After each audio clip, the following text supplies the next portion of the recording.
এখন আমরা পড়ব হচ্ছে মানবদেহে রক্ত সংবহন। তো মানবদেহে রক্ত সংবহন বলতে কি বোঝায়?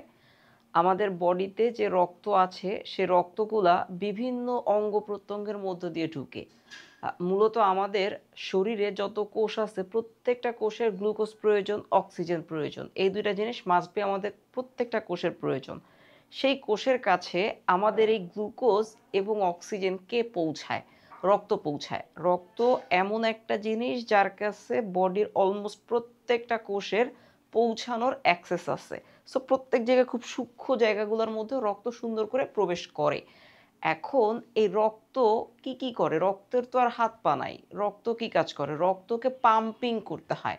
অর্থাৎ এই যে আমার কলম, এই কলমটার তো আর শক্তি নাই। কিন্তু কলমটা দিয়ে আমি যদি ছুঁড়ে মারি, যেকোনো একটা জায়গায় আমি কিন্তু চাইলে ছুঁড়ে মারতে পারি। ছুঁড়ে মারলে আমার এনার্জিটা আমি কলমকে পাস করে দিলাম, তখন কলমের মধ্যে একটা এনার্জি চলে আসলো। সিমিলারলি রক্ত আসলে কিভাবে যায়? রক্ত মূলত ওর কোনো ক্যাপাসিটি নাই, ক্যাপাসিটি হচ্ছে হৃৎপিণ্ডের। হৃৎপিণ্ড ওকে যখন পাম্প করে তখন ওই পাম্পিং পাওয়ার দিয়ে সমস্ত বডিতে চলে যায়। তো রক্ত পাম্পিং সিস্টেম অর্থাৎ হৃৎপিণ্ড, রক্তনালী এবং রক্ত এই পুরো জিনিসটা মিলিয়ে আসলে রক্ত সংবহন তন্ত্র বা রক্ত সংবহন গঠিত। তো আমরা এখন পুরো জিনিসটাই বোঝার চেষ্টা করব। বেসিক্যালি রক্ত সংবহন নিয়ে কথা বলবো। স্পেসিফিক্যালি তার মধ্যে রক্তের বিষয়টা আমরা খুব ডিটেইলসে এখন আলোচনা করার চেষ্টা করব। তো প্রথমেই চলে দেখি সেটা হচ্ছে যে আমাদের রক্ত জিনিসটা আসলে কি? রক্ত জিনিসটা আসলে কি? সো রক্ত কি? রক্ত একটা তরল পদার্থ। রক্তের সংজ্ঞাটা যদি আমরা দেই, রক্তের এরকম একটা সংজ্ঞা আমরা দিতে পারি। রক্ত হলো একটি তরল সংযোগকারী টিস্যু যা রক্ত রস এবং বিভিন্ন ধরনের রক্তকণিকা যেমন লোহিত, শ্বেত এবং অনুচক্রিকা দ্বারা গঠিত। এটি সারা শরীর অক্সিজেন, আমরা যদি একটু মার্ক করার চেষ্টা করি, রক্ত কি কাজ করে? অক্সিজেন, আমাদের হরমোন এবং হচ্ছে পুষ্টি সরবরাহ করে এবং কার্বন ডাই অক্সাইড এবং বজ্র পদার্থ হচ্ছে অপসারণ করে। সো একটা লাইন মোটামুটিভাবে ২টা লাইন আছে এখানে, এই ২টা লাইনের মাধ্যমে সবকিছুই চলে আসছে। তো রক্ত কি? রক্ত একটা টিস্যু। ওকে, কি দিয়ে গঠিত? ২টা জিনিস দিয়ে গঠিত। একটা হচ্ছে রক্ত রস এবং আরেকটা হচ্ছে রক্ত কণিকা। তো এই যে জিনিসগুলো এবং সে কি কাজ করে পুরো বিষয়টা আসলে এই সংজ্ঞার মাধ্যমে চলে আসছে। তো এই সংজ্ঞার পরে আমরা আসলে যেটা যাব, আমরা একটু সামনের দিকে আগাবো। রক্তের উপাদান। রক্ত মূলত ২টা উপাদান দিয়ে গঠিত। একটা হচ্ছে রক্ত রস, একটা হচ্ছে রক্ত রস এবং আরেকটা হচ্ছে রক্ত কণিকা। রক্ত এই ২টা জিনিস দিয়ে গঠিত। একটা রক্ত রস আর একটা হচ্ছে রক্ত কণিকা। রক্তে রক্তরসের পরিমাণ হচ্ছে ৫৫%। আমি যদি ১০০% পুরো রক্তকে ভাগ করি, এর মধ্যে রক্তরসের পরিমাণ হচ্ছে ৫৫%। সো ১০০ থেকে ৫৫% বাদ দিলে বাকি থাকে কত? 45%। সো রক্তে রক্ত কণিকা এর পরিমাণ হচ্ছে ৪৫%। রক্ত কণিকা মূলত কোষ, রক্তকে সচরাচর কোষ বলা হয় না। কারণটা হচ্ছে রক্তের যে কণিকা বা কোষ, এগুলোর মধ্যে কোষের মতোই সকল উপাদান বা কোষ যেরকম আচরণ করে অলমোস্ট সেম আচরণই করে। বাট আমরা আসলে কোষ কাকে বলি? কোষ তাকেই বলি যে নিজে থেকে অন্য নতুন একটা কোষের জন্ম দিতে পারে। অর্থাৎ কোষ এমন কেউ হবে যার প্রিভিয়াস বা ওর প্যারেন্টও আসলে একটা কোষ। কিন্তু রক্ত কোষ না বলে আমরা রক্ত কণিকা বলার বড় কারণ হচ্ছে রক্ত নিজে এই কণিকাগুলো নতুন কণিকার জন্ম দেয় না। রক্তের এই কণিকাগুলো তৈরি হয় একটা সার্টেন টাইম, একটা নির্দিষ্ট সময় পরে কণিকাগুলো নষ্ট হয়ে যায়। ওর একটা নির্দিষ্ট গড় আয়ু আছে যে একটা নির্দিষ্ট সময় পরে রক্তের কণিকাগুলো নষ্ট হয়ে যাবে। তো এই কণিকাগুলা থেকে আর নতুন কোনো রক্ত তৈরি হবে না বা নতুন কোনো কণিকা তৈরি হবে না। কণিকাটা কোত্থেকে তৈরি হয়? কণিকা আমাদের বোন ম্যারো বা অস্থি মজ্জা থেকেই আসলে তৈরি হয়। তো রক্তের প্রিভিয়াসলি রক্ত সব সময় আমাদের এই জায়গাগুলো থেকে আসলে তৈরি হয়। তার কারণে আমরা রক্ত কোষ না বলে, যদিও সে কোষের মতো আচরণ করে, আমরা রক্ত কণিকা বলে থাকি। রক্ত কণিকা এটার ইংরেজি টার্ম হচ্ছে আমাদের কর্পাসলস, ব্লাড কর্পাসলস।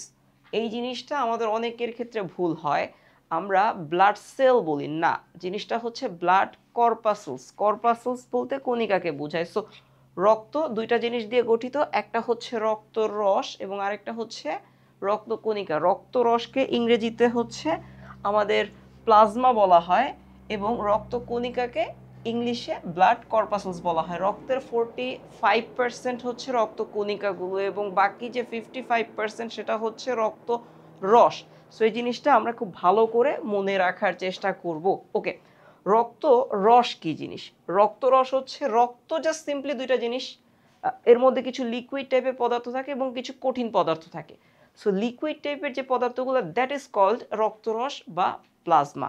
ওকে, এই প্লাজমার মধ্যে রক্তের আসলে কি থাকে? মূলত প্লাজমার মধ্যে এই জিনিসগুলো থাকে। প্লাজমার মধ্যে আমাদের প্রথমত হচ্ছে প্লাজমার সবচেয়ে বেশি পরিমাণ অংশ হচ্ছে পানি। রক্ত রসের সবচেয়ে বড় বেশি উপাদানটাই হচ্ছে পানি এবং বাকি আর কি কি আছে? বাকি হচ্ছে প্রোটিন আছে। রক্ত রসের মধ্যে প্রোটিন আছে। স্পেসিফিক্যালি বলতে গেলে আমার তিনটা প্রোটিনকে আমরা উল্লেখ করি। একটা হচ্ছে অ্যালবুমিন, একটা হচ্ছে আমাদের গ্লোবিউলিন এবং আরেকটা হচ্ছে ফাইব্রিনোজেন। সো এই তিনটা প্রোটিন। অ্যালবুমিন কই থাকে? অ্যালবুমিন হচ্ছে এমন প্রোটিন যেটা ডিমের সাদা অংশে পাওয়া যায়। ডিমের সাদা অংশে অ্যালবুমিন থাকে এবং লাল যে অংশটা সেটা হচ্ছে গ্লোবিউলিন। সো গ্লোবিউলিন এবং অ্যালবুমিন এই দুইটা জিনিসই রক্তরসের মধ্যে উপস্থিত থাকে। এবং ফাইনালি ফাইব্রিনোজেন। ফাইব্রিনোজেনও হচ্ছে একটা প্রোটিন যেটা ফাইব্রিন মনোমার এবং ফাইব্রিন পলিমার তৈরি করে। সো রক্ত যখন কোথাও কারো কেটে যায়, কেটে গেলে সেখান দিয়ে যখন রক্ত পড়া শুরু হয় তখন কিন্তু এটা বন্ধ করতে হয় বা নিজে নিজে একটা সময় 3 মিনিট 4 মিনিট পর কিন্তু বন্ধ হয়ে যায়। এই যে বন্ধ হচ্ছে একটা মেকানিজম বডিতে চলে, দ্যাট ইজ কল্ড রক্ততঞ্চন প্রক্রিয়া বা ব্লাড ক্লটিং। এই জিনিসটাকে ব্লাড ক্লটিং বলে। ব্লাড ক্লটিং বা রক্ততঞ্চন বা রক্ত জমাট বাঁধার ক্ষেত্রে ফাইব্রিনোজেন একটা খুবই গুরুত্বপূর্ণ ভূমিকা পালন করে, যেটা আমরা এই সিরিজের পরের ভিডিওগুলোতে আসলে দেখব যে রক্ত কিভাবে আসলে জমাট বাঁধে। ওকে, এরপরে রক্তের মধ্যে আর কি কি আছে? রক্তরসের মধ্যে আছে গ্লুকোজ। রক্তরসের অন্যতম একটা উপাদান হচ্ছে গ্লুকোজ। ওকে, যেটা আমরা শুরু করেছি সেটা হচ্ছে কোষের গ্লুকোজ প্রয়োজন। কেন? তার এটিপি প্রয়োজন। গ্লুকোজকে অক্সিজেন দিয়ে জারিত করলেই তার এটিপি তৈরি হবে। সো এই যে গ্লুকোজটা রক্তই পরিবহন করে কোষের কাছে নিয়ে যায়। তাহলে কোষের কাছে নিয়ে যাচ্ছে ফাইন, কিন্তু হচ্ছে কোথায় আছে? রক্তের কোন জিনিসটার মধ্যে গ্লুকোজ থাকে? গ্লুকোজ একটা খুবই ছোট অণু যেটা রক্তরসের মধ্যেই আসলে উপস্থিত থাকে। তারপরে বাকি যে খাবারের বিভিন্ন উপাদান সেটা হচ্ছে চর্বি কণা, খনিজ লবণ, ভিটামিন, এই জিনিসগুলা হচ্ছে আমার রক্তরসের মধ্যেই থাকে এবং রক্তরসে এটাকে ক্যারি করে নিয়ে যায়। ওকে, নেক্সট হচ্ছে হরমোন। রক্তরসের মধ্যে আরেকটা ইম্পর্টেন্ট উপাদান সে পরিবহন করে, সেটা হচ্ছে হরমোন। একটা জিনিস মনে রাখবো, প্রোটিন হচ্ছে মোস্ট কমন জিনিস। প্রোটিন এইটাকে আমরা তিনটা ক্যাটাগরিতে ভাগ করতে পারি। একটা হচ্ছে নর্মাল প্রোটিন, একটা হচ্ছে এনজাইম এবং আরেকটা হচ্ছে হরমোন। ওকে, তিনটার মধ্যে পার্থক্য কি? প্রোটিন সচরাচর মেসেজিং, যে কোনো কারো জীবিত বডির মেসেজিং সিস্টেমে প্রোটিন কাজ করে। আমাদের বাকি যে কথা দুইটা, একটা হচ্ছে হরমোন এবং একটা হচ্ছে এনজাইম। হরমোন এবং এনজাইম দুইটাই কোনো না কোনো একটা কাজে হেল্প করবে। দুইটার মধ্যে একটা বেসিক পার্থক্য হচ্ছে হরমোন কোনো একটা কাজ হওয়ার পরে সে শেষ হয়ে যায়, সে কাজের সাথে সাথে পার্টিসিপেট করে এবং শেষ হয়ে যায়। ওকে, আর এনজাইম মূলত একটা জায়গা তৈরি করে, যে বিক্রিয়াটা বা যে কোনো একটা কাজ হইতে সাহায্য করে কিন্তু কাজের পরে কখনো নিজে শেষ হয়ে যায় না। সো হরমোন এবং enzyme both are special types of protein. কথাটা আমরা একটু মনে রাখবো। যেমন আমরা হচ্ছে সবাই মানুষ থেকে আমরা বিভিন্নজন ডিফেন্সে জব করে, তো যে ডিফেন্সে জব করে সে মাস্ট বি মানুষ। সো হরমোন এবং এনজাইম দুইটাই আসলে প্রোটিন, একটা স্পেশাল টাইপ অফ প্রোটিন এবং প্রোটিনের আবার আলাদা ক্যাটাগরি আছে, যে প্রোটিন বিভিন্ন জায়গায় আমার বডির প্রত্যেকটা জায়গায় মেসেজিং সিস্টেমের কাজ করে। এখন আমাদের এই হরমোন এই জিনিসটা কে ক্যারি করে? বডির রক্তরসই ক্যারি করে। নেক্সট একটা মোস্ট ইম্পর্টেন্ট জিনিস, সেটা হচ্ছে রক্তরস অ্যান্টিবডি বহন করে বা রক্তরসের মধ্যে অ্যান্টিবডি থাকে। অ্যান্টিবডি জিনিসটা আসলে কি? অ্যান্টিবডি হচ্ছে, আমরা জানি যে পুলিশ কি কাজ করে, পুলিশ বা বাহিনীর লোকজন তারা হচ্ছে ক্রিমিনাল গ্রেফতার যখন করে তখন কি কাজ করে? তখন একটা হ্যান্ডকাফ দিয়ে কিন্তু পুলিশ ক্রিমিনালকে ধরে তারপরে নিয়ে আসে। ওকে, এই ক্ষেত্রে আমাদের বডির ভিতরে কিছু পুলিশ কাজ করে, সক্রিয় আছে, পুলিশের মতোই কিছু কোষ বা কিছু কণিকা আছে যাদেরকে আমরা একটু পরে পড়বো শ্বেত রক্তকণিকা বলি।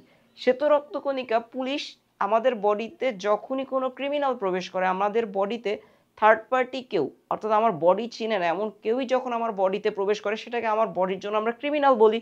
ওকে, সেই ক্রিমিনালটাকে আমরা বায়োলজির ভাষায়, শুদ্ধ বায়োলজি ভাষায় অ্যান্টিজেন বলি। সো আমার বডিতে যখনই কোনো একটা অ্যান্টিজেন প্রবেশ করে, সেটা হইতে পারে একটা ব্যাকটেরিয়া, সেটা হইতে পারে একটা ভাইরাস, সেটা হইতে পারে একটা অ্যাক্টিনোমাইসিস ফাঙ্গাস, এনিথিং। সো সেই অ্যান্টিজেন আমার বডিতে যখনই প্রবেশ করে, আমার বডির শ্বেত রক্তকণিকা তখন সে টের পায় যে আমার বডিতে কোনো একটা অ্যান্টিজেন বা একটা ক্রিমিনাল প্রবেশ করেছে। সো যখন সেই ক্রিমিনালটা প্রবেশ করছে, প্রবেশ করার পরে সেই ক্রিমিনালটাকে ধরার জন্য আমার শ্বেত রক্তকণিকা থেকে এক ধরনের স্পেশাল হ্যান্ডকাফ টাইপের এলিমেন্ট তৈরি হয়, that is called antibody. Antibody হচ্ছে শ্বেত রক্তকণিকা থেকে তৈরি হওয়া এক ধরনের কণা বা অণু, যার মূল কাজ হচ্ছে অ্যান্টিজেন বা বডিতে বাহির থেকে আসা যে সকল ক্রিমিনাল তাদেরকে ধরে ফেলা। সো অ্যান্টিবডি আসলে কোথায় থাকে? অ্যান্টিবডি থাকে হচ্ছে রক্ত রসের মধ্যে বা প্লাজমার মধ্যে। ওকে, সো বাকি যে জিনিসগুলা আমাদের কার্বন ডাই অক্সাইড এবং ইউরিয়া, ইউরিক অ্যাসিড, এই জিনিসগুলো আসলে আমাদের কোষে শ্বসন প্রক্রিয়ার পরে তৈরি হয়। শ্বসন প্রক্রিয়ার পরে এই জিনিসগুলো যখন তৈরি হয়, এগুলা বডি থেকে বাহির করতে হবে আমাকে। বডি থেকে বাহির করার জন্য রক্তই যেহেতু নিয়ে আসছে, রক্ত আবার বাহিরে বের করে দিয়ে আসবে।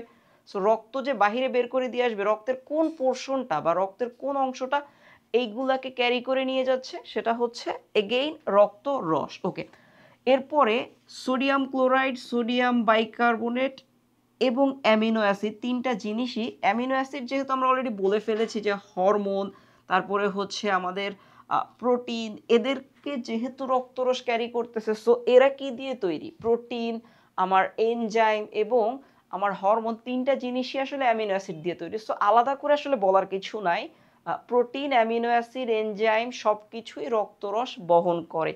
সো রক্তের আমাদের 55% আমরা শেষ করে ফেলেছি, যে রক্তের মধ্যে 55% হচ্ছে রক্তরস। ওকে, আমরা এটা বুঝে গেলাম। এখন যেটা বিষয় সেটা হচ্ছে বাকি যে অংশ, মোস্ট ইম্পর্টেন্ট পার্ট রক্তের, সেটা হচ্ছে রক্তকণিকা বা ব্লাড কর্পাসেলস। রক্তের মধ্যে তিন ধরনের কণিকা আছে। একটা নাম হচ্ছে লোহিত রক্তকণিকা, এটাকে রেড ফর লোহিত মানে লাল, ব্লাড তো ব্লাড বা রক্ত, কণিকা কর্পাসেল। সো এটাকে সংক্ষেপে আমরা RBC বলি।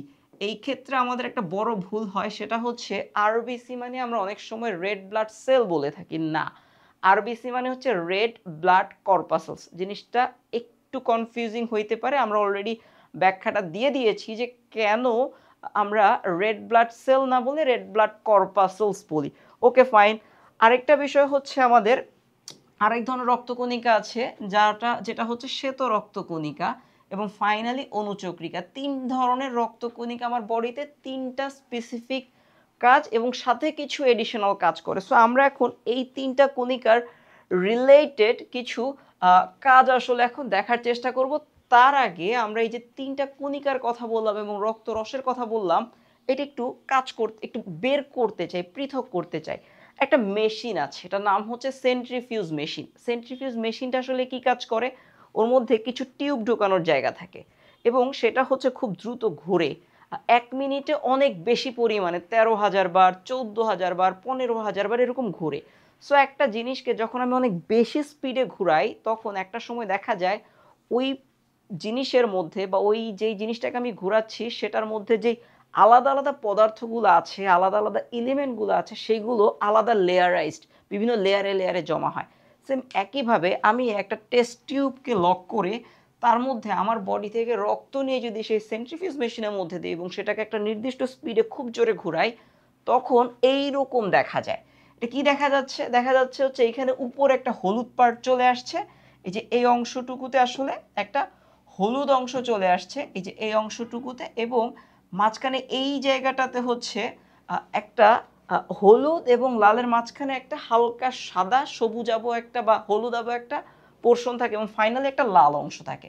সো সবার উপরে যে হলুদ অংশ সেটাই হচ্ছে আমার আসলে রক্তরস। রক্তরস আমার সেন্ট্রিফিউজ করার পরে বা সেই মেশিনে দেওয়ার পরে সবার উপরে জমা পড়ে। এবং দ্বিতীয় বিষয় হচ্ছে শ্বেত রক্তকণিকা, বা অণুচক্রিকা, এটা হচ্ছে যে ছোট্ট একটা চিকন লেয়ার তৈরি হয় সেন্ট্রিফিউজ করার পরে টেস্ট টিউবের মধ্যে, সেই চিকন পোর্শনে একই সাথে আমার শ্বেত রক্তকণিকা এবং অণুচক্রিকা দুইটাই থাকে। এবং তৃতীয়ত সবার নিচে লাল কালারের যেই পদার্থগুলা বা এলিমেন্টগুলা জমা হয় সেটাই হচ্ছে আমার মূলত লোহিত রক্তকণিকা। সো এই ছবিটা নিয়ে আমাদের বই দেখলে অনেক সময় কনফিউশন লাগে, সো আশা করি এখন থেকে আর এই কনফিউশনটা লাগবে না। আমরা আরেকটা গ্রাফিক্যাল ডেমনস্ট্রেশন দেখতে চাই। মূলত এইটা আমার একটা রক্তনালী, আমি যদি খুব সহজে বলি সেটা হচ্ছে এইখানে রক্তনালী থেকে যে রক্তের পার্টটা সেটাকে আমরা একটু বোঝার চেষ্টা করি কোনটা কেমন আছে। এখানে এই যে হলুদ কালারের যে মূল জেলের মতো জিনিসটা দেখা যাচ্ছে, এটা ফ্রিজিং সিচুয়েশনে। সো এইটা হচ্ছে আমার মূলত রক্তরস, যেটা রক্তের মধ্যে 55% আছে এবং এর মধ্যে আসলে কণিকাগুলো এরকম ছড়াই ছিটাই থাকে। এর মধ্যে সবচেয়ে বেশি সংখ্যক যেটা দেখা যাচ্ছে লাল কালার, সেটা হচ্ছে আমার লোহিত রক্তকণিকা বা আরবিসি বা রেড ব্লাড কর্পাসেলস।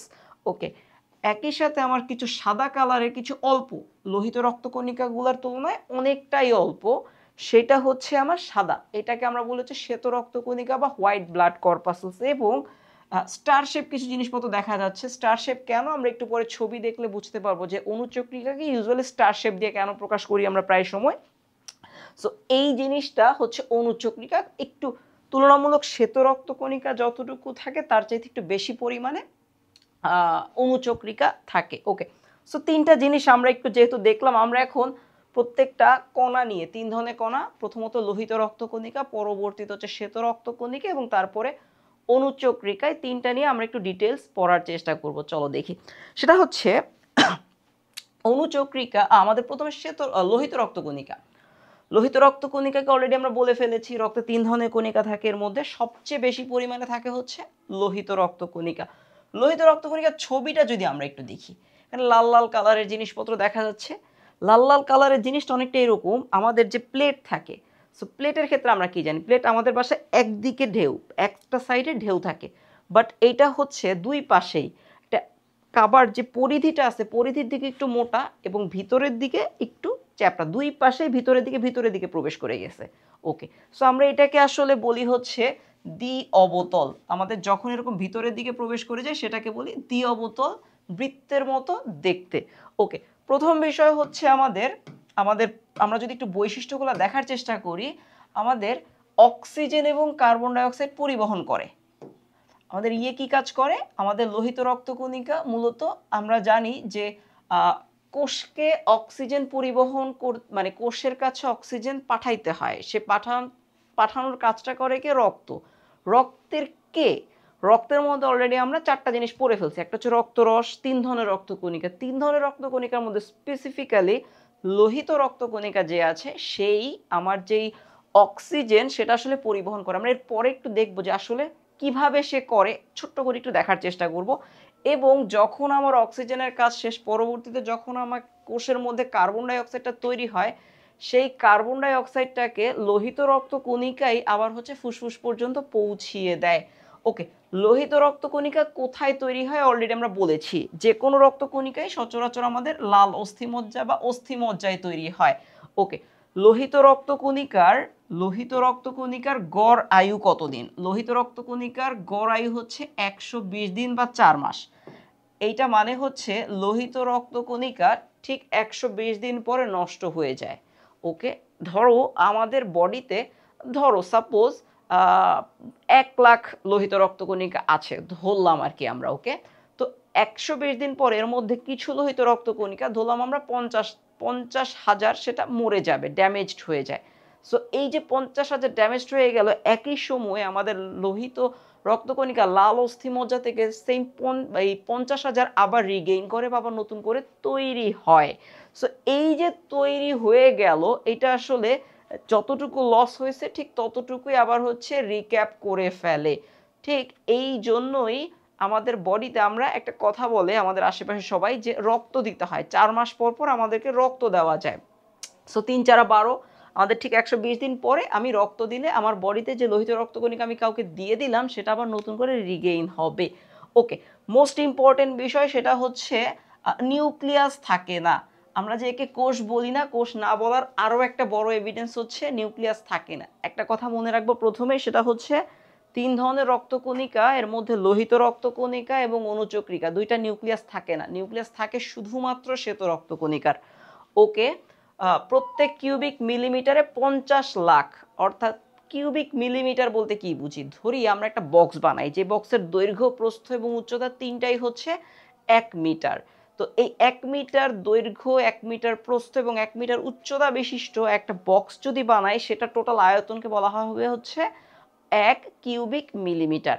তো সেই 1 কিউবিক মিলিমিটারের মধ্যে আমি যদি রক্তকে ইনপুট দিই আমার বডি থেকে বের করে, সেই রক্তের মধ্যে দেখা যাবে এর মধ্যে লোহিত রক্তকণিকা আছে 50 লাখ, একটা হিউজ নাম্বার। ওকে, শ্বেত রক্তকণিকার চেয়ে 500 গুণ বেশি, অর্থাৎ বডিতে শ্বেত রক্তকণিকা যদি থাকে একটা, লোহিত রক্তকণিকা থাকবে মাস্ট বি ন্যূনতম হচ্ছে 500। সরি, ভুল বললাম। যদি বডিতে, হ্যাঁ, যদি বডিতে হচ্ছে লোহিত রক্তকণিকা থাকে 500টা, সেটার এগেইনস্টে বডিতে শ্বেত রক্তকণিকা থাকবে মাত্র একটা। ফাইন। নারীদের কম থাকে, শিশুদের সবচেয়ে বেশি থাকে। ইউজুয়ালি শ্বেত রক্তকণিকা সবার আমাদের লোহিত রক্তকণিকা একদম ছোট যে সকল বাচ্চা আমাদের জন্ম হয়, তারপর আস্তে আস্তে বেড়ে ওঠে, ওই বয়সটাতে সবচেয়ে বেশি পরিমাণে লোহিত রক্তকণিকা থাকে। যখন আস্তে আস্তে বয়স বাড়ে, মানুষ যখন পূর্ণাঙ্গ হয়ে যায়, প্রাপ্তবয়স্ক হয়ে যায়, তখন দেখা যায় লোহিত রক্তকণিকার পরিমাণটা দিন দিন কমে। এইটা পুরুষদের তুলনায় নারীদের কম থাকে। এই জিনিসটা একটু মনে আমরা রাখবো।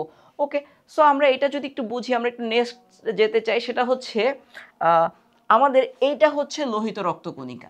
এই লোহিত রক্তকণিকার আমরা যদি একটু দেখি, লোহিত রক্তকণিকার একটা কণা, সেই কণাটাকে আমরা যদি একটু কেটে দেখার চেষ্টা করি, এর মধ্যে আসলে কি আছে।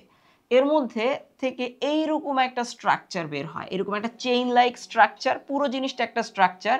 এর মধ্যে 4টা ডিফারেন্ট টাইপের চেইন একসাথে একত্রিত হয়ে আছে।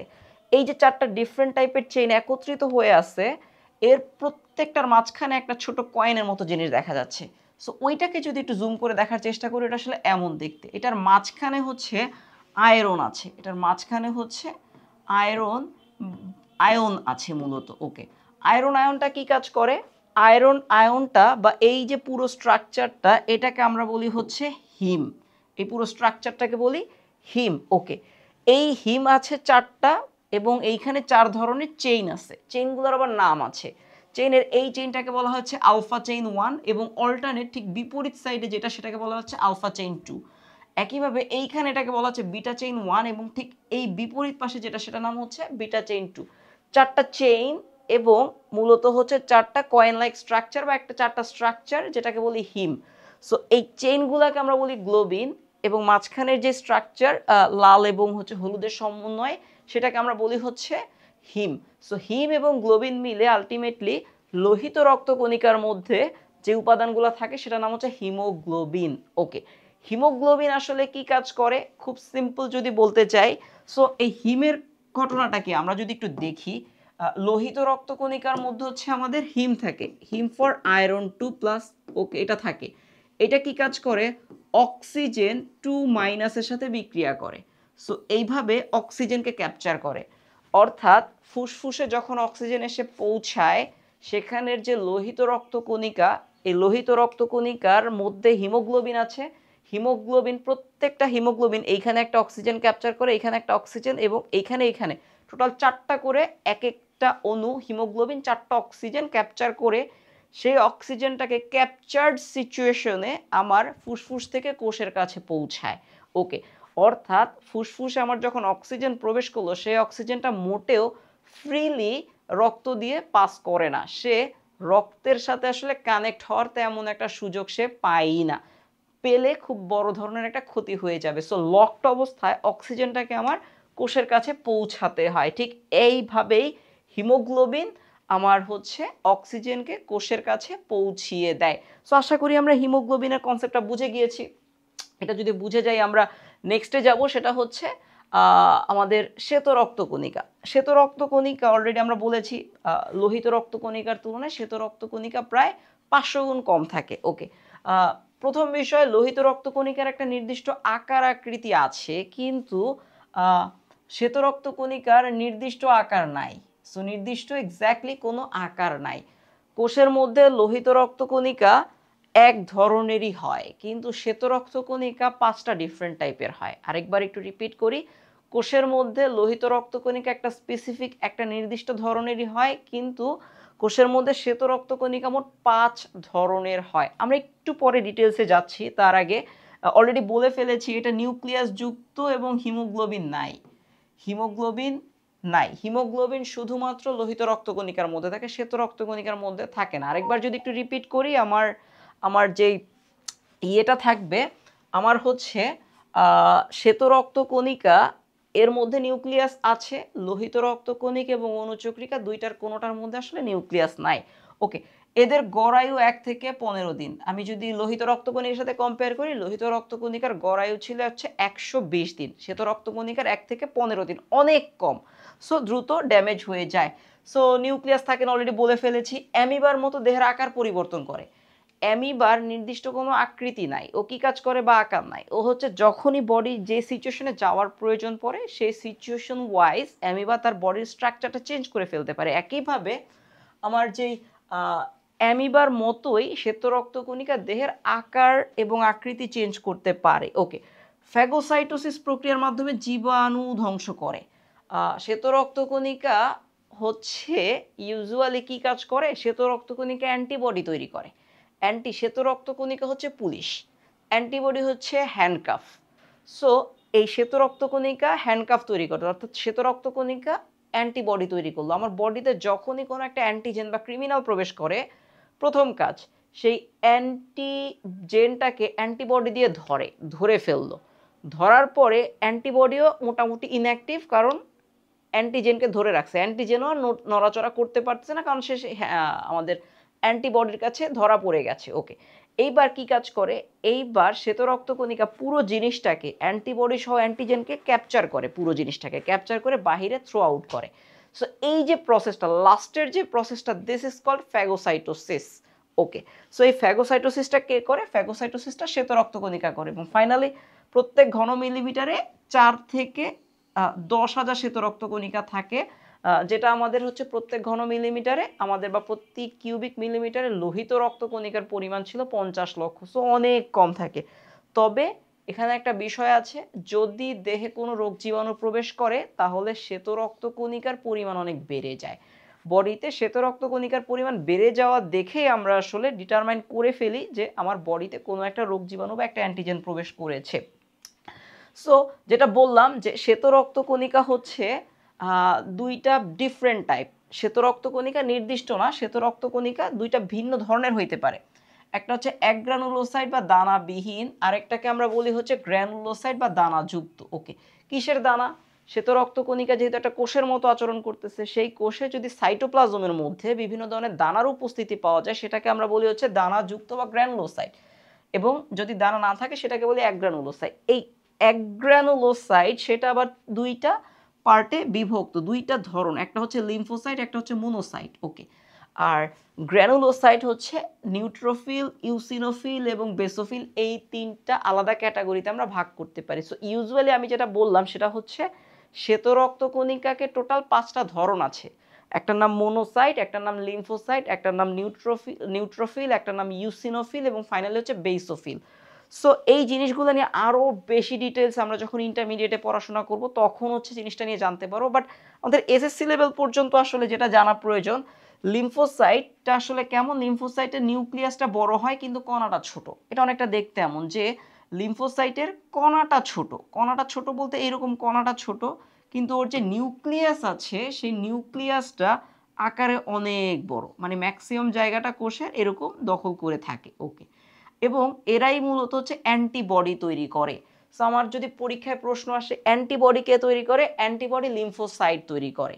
সো শ্বেত রক্তকণিকা অপশনে এখানে আমার 2 রকমের প্রশ্ন আসতে পারে। একটা আসতে পারে হচ্ছে অ্যান্টিবডি কে তৈরি করে, অপশনে শ্বেত রক্তকণিকা, লোহিত রক্তকণিকা, অনুচক্রিকা, রক্তরস থাকবে। তখন আমার উত্তর হবে হচ্ছে আমার শ্বেত রক্তকণিকার স্পেসিফিক অপশনটা যদি চেঞ্জ করে দেয়, শ্বেত রক্তকণিকা কে তৈরি করে, অ্যান্টিবডি কে তৈরি করে, অপশন আসলো হচ্ছে লিম্ফোসাইট, মোনোসাইট, নিউট্রোফিল, ইউসিনোফিল। তো তখন অবশ্যই লিম্ফোসাইট তৈরি করে। ওকে, মোনোসাইটটা কেমন? মোনোসাইটের ক্ষেত্রে যে বিষয়টা, মোনোসাইটের বিষয়টা হচ্ছে যে এটা লিম্ফোসাইট থেকে অল্টারনেট।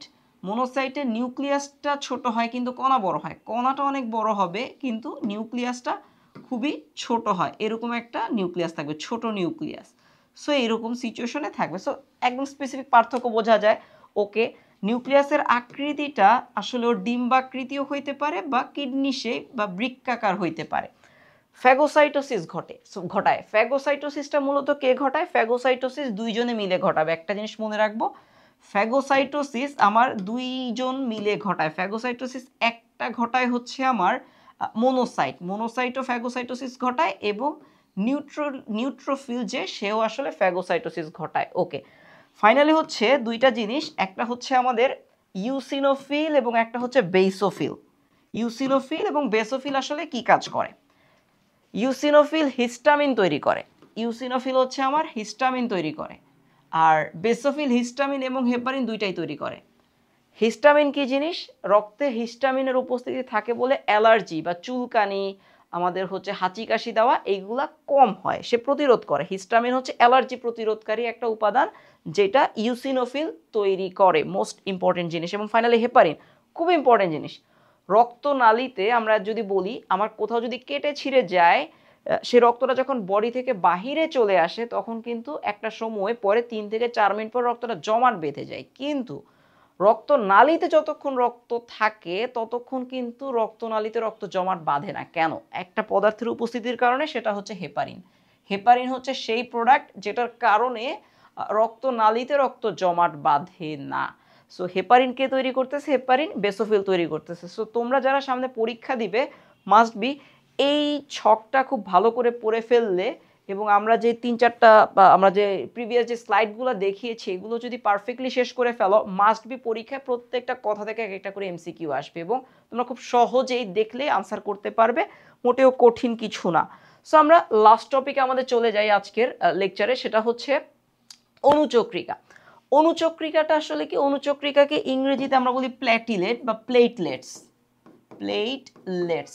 ওকে, সো প্লেটলেটস বা প্ল্যাটিলেটস বলি। ওকে, প্ল্যাটিলেট বা প্লেটলেটের ক্ষেত্রে কি হয়েছে সেটা এইরকম দেখতে, দেখো এরকম চারপাশে কিছু জিনিসপত্র কাটা কাটা বের হয়েছে। দ্যাটস ওয়াই আমরা প্রথমে বলেছিলাম যে অণুচক্রিকাকে অনেকটা স্টারের সাথে তুলনা করে আমরা হচ্ছে আঁকার চেষ্টা করি। সো এটা কেমন?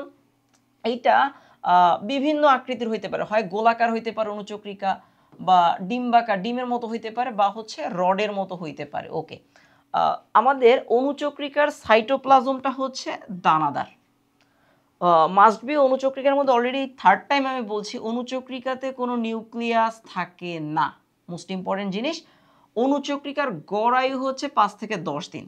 সো যদি কম্পেয়ার করি, লোহিত রক্তকণিকার গড় আয়ু ছিল 120 দিন, শ্বেত রক্তকণিকার গড় আয়ু হচ্ছে আমার 1 থেকে 15 দিন, এবং অণুচক্রিকার গড় আয়ু হচ্ছে 5 থেকে 10 দিন। সো এইটা শ্বেত রক্তকণিকার কাছাকাছি, এবং প্রতি কিউবিক মিলিমিটারে আমার প্রায় 1.5 লাখ অণুচক্রিকা থাকে, যেটা কিনা আমার প্রত্যেক কিউবিক মিলিমিটারে লোহিত রক্তকণিকাতে ছিল 5 লাখ, মানে 50%। অর্থাৎ কোষে ধরলাম আমার 10টা লোহিত রক্তকণিকা আছে, যদি 10টা লোহিত রক্তকণিকা থাকে, ইউজুয়ালি কি থাকবে? শ্বেত রক্তকণিকা আসলে থাকবেই না, কারণ 500-তে একটা থাকে। সো ধরো আমরা এটা 10টা না বলে আমরা বলি যে লোহিত রক্তকণিকা কোষে আছে হচ্ছে 1000টা। যদি লোহিত রক্তকণিকা কোষে থাকে 1000টা, মানে বডিতে থাকে 1000টা, শ্বেত রক্তকণিকা থাকবে তাহলে 2টা, 500-তে একটা, 1000-এ 2টা, আর এটার 50% অর্থাৎ 500-র মতো থাকবে হচ্ছে অণুচক্রিকা।